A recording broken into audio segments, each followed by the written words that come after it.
Shh. You are Frankie Farius. Mr. Farius, you're charged with two cases. You're charged with driving while intoxicated. You're also charged with assault of a family member. Let's pause for a second. Two charges on the table, DWI and assault of a family member. That's not just traffic court stuff, we're talking jail time, fines, and serious long-term consequences. Oh, and spoiler alert, one of these charges can permanently take away your right to own a firearm. Yeah, it's that serious. You're facing up to a year on the assault case and/or a $4,000 fine. And on the DWI, you're facing up to 6 months in jail and/or a $2,000 fine.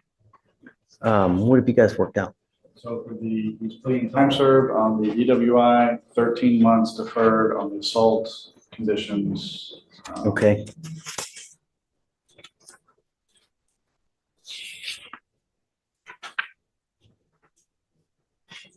This is how you understand this agreement.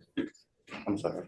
You have two agreements on both of your cases. On the DWI, they've offered you 3 days in jail, credit for the 5 days that you've done. But you need to understand that that charge will go on your record. It's going to be there for the rest of your life. From now on, you are facing a minimum of 30 days in jail. So this time served. And here's where things get real. If you've ever cracked open a beer before driving and thought it's just one, think again. A DWI conviction never disappears. Cops will see it. Judges will see it. And trust me, prosecutors won't forget it. Future you is going to wish. Present you just called an Uber. It's a minimum of 30 days in jail. Anytime you get pulled over, an officer's going to look at your record. They're going to see this. What do you think they're going to do if you smell like alcohol or dope? Right. I would never, even if you've had a sip of alcohol, I would not get into a car because it is a humongous risk. As far as the assault of a family member is concerned, you've worked out an agreement. They're offering you a 13-month deferred. Deferred is a type of probation that if you successfully complete it, you do not end up with a conviction on your record. You must understand, though, that this comes with an affirmative finding of family violence, meaning that if you ever pick up another one of these cases, even if you successfully complete the deferred, you will be looking at a third-degree felony, a minimum of 2 years in prison, a maximum of 10 years in prison.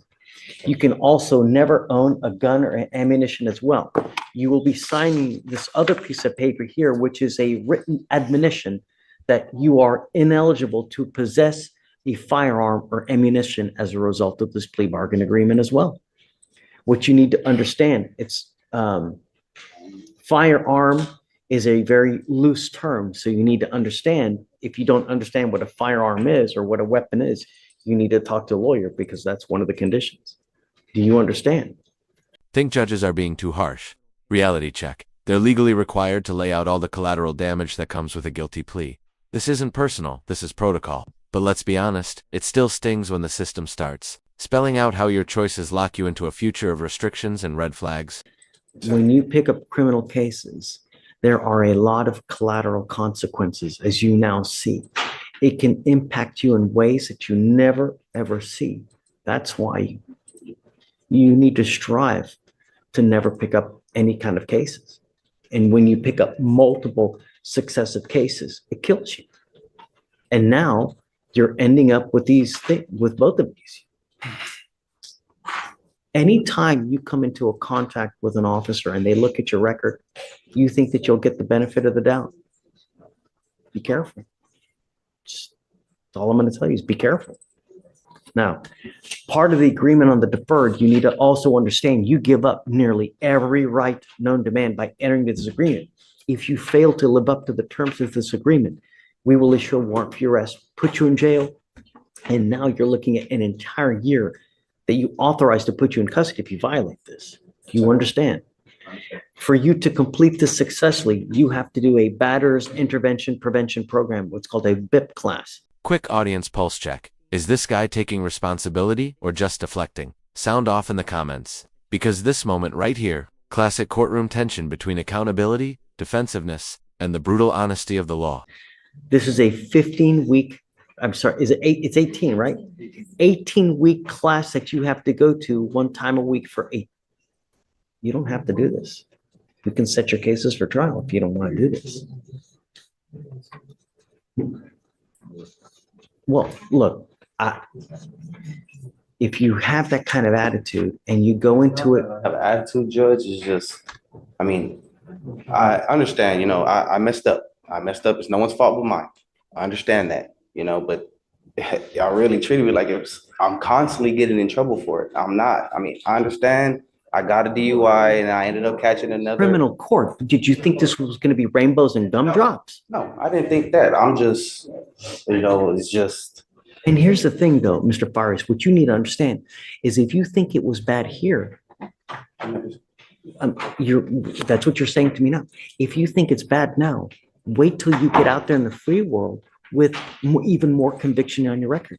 Life will only get more difficult with the more convictions that you get. I hadn't been getting in trouble for the past year. I got that DUI in 2020. I have not been in trouble for it since then. So y'all treated me like if I'm constantly getting in trouble for it. And I'm not trying to be rude. I'm really not. How did we treat you that you're constantly in trouble? Tell me. It's a conversation. No, but Nathan, I want him. How did we treat you in what way? I mean, I'm not Tell saying me. y'all treated me in any way. It's just like the way you talk to me. I have like I'm just a hardened criminal. All I did was I was young. I made a mistake. I was 20. I made a mistake. I was drinking. It was just a mistake. Please do not admit to committing the offense as we actually haven't been found guilty yet. You mean how I'm talking to you right now? Yes, sir. I'm telling you what to expect. And I understand that, And I'm but telling you how it's going to affect you. and I understand that. And I'm telling you that you can't own a gun. That's fine. No problem. You can't own any ammunition. That is fine. No problem whatsoever. If you pick up another assault like this, you're looking at 2 to 10 of the penitentiary. See, but I didn't assault nobody, but I You're pleading understand. guilty to assaulting. But I understand. If you're I'm not going to take your agreement. If you're telling me you're not guilty, then we're not going to do it. That's how this works. You're pleading guilty and admitting that you committed a crime. Okay. If you stand up here and say you didn't commit a crime, No, then no, you're not pleading this guilty. isn't like, it's not a game. And I'm not going to let you Understand that. plead guilty if you're not guilty. If you're not guilty, then let's try it. And boom, the hammer drops. What you just heard, that was a masterclass in courtroom reality. These aren't emotional warnings, they're legal facts. If your record reads like a rap sheet bingo card, the system's leniency quickly runs out. Second chances aren't infinite. I'm not taking your plea of guilty if you're not guilty. That's it. At this point, I politely request that we reset this case, short distance, have the client's appearance be required. Well, hold on a second. How old is the case? I mean, the case is from 20, it's 510 days old. No, we set the case for trial today. That's it. And I'm not here to play games. If you're either guilty or you're not guilty, but we don't plead people guilty when they're not guilty. That's not a game that we play here. And understand the way I talk to you now is in hopes that you don't pick anything up in the future, I because promise you I won't. I have it. do you know how many times I hear that? I'm pretty sure you hear it on an everyday basis. I'm Every sure you do. Same. But I'm the one that I am one of those persons that means it when he says it. I'm gonna hit the pause button. You pick up a case in 2020, and now you pick up a case in 2023. I'm gonna hit the pause button here. What you're getting upset about is actually the language that the judge is required to say. He's not admonishing you about anything special about your case. He doesn't care anything about you, but what you're pleading guilty to No, carries you're- with it these consequences. I understand. If you plead guilty to an assault family violence, there's an affirmative finding of family violence, as was explained to you. A second offense is automatically a third-degree felony. Third-degree felony punishment range is 2 to 10. If it's a strangulation, it's now 2 to 20 because it's a second-degree felony. This is automatic, has nothing to do with you, only has to do with what you're pleading guilty to. The DWI is similar in concept. If you plead guilty to DWI today and get convicted, which is what you're planning on doing, the second one is automatically a Class A misdemeanor with a maximum punishment of a year in county or a $4,000 fine. That has nothing to do with the facts of your case and your level of guilt. It's just the fact that you are pleading guilty. At the same time, I don't like this conversation. We're walking away, and we're going to have a later court date. So you go over here. So if you want to continue on the DWI and tee up the assault, we can do that as well. No, Judge. With him, we're not doing any pleas. At your request, we'll set the case for trial. I'd ask for 30 days. I'll have a conversation with Totally. him. And if he wants to do the plea, we can do the plea. And he will come up here with the proper understanding. It's not a big deal, but We either set it today or we, Oh, I'll just set it today because it'll be long enough that we can have a conversation. Almost So- 30 or so days, Judge. yeah, November 19th. That's, That's fine. it's over 30 days. Yeah. Okay. It's not that, it's just that I don't remember when Thanksgiving is, which is a week or two after that, so we're fine. It's that Tuesday. So it's the Tuesday before. Tuesday, the week before, Correct. we're fine. Okay, 11/19 it is on both All right. cases. Is Ramona in the back? Do I need to go talk to her? Yeah, no. Well, I'll tell them. But don't let Oh, them leak. Nathan, you're fine. It's a good day. Thank you, Ramona. You're welcome. Who said my name?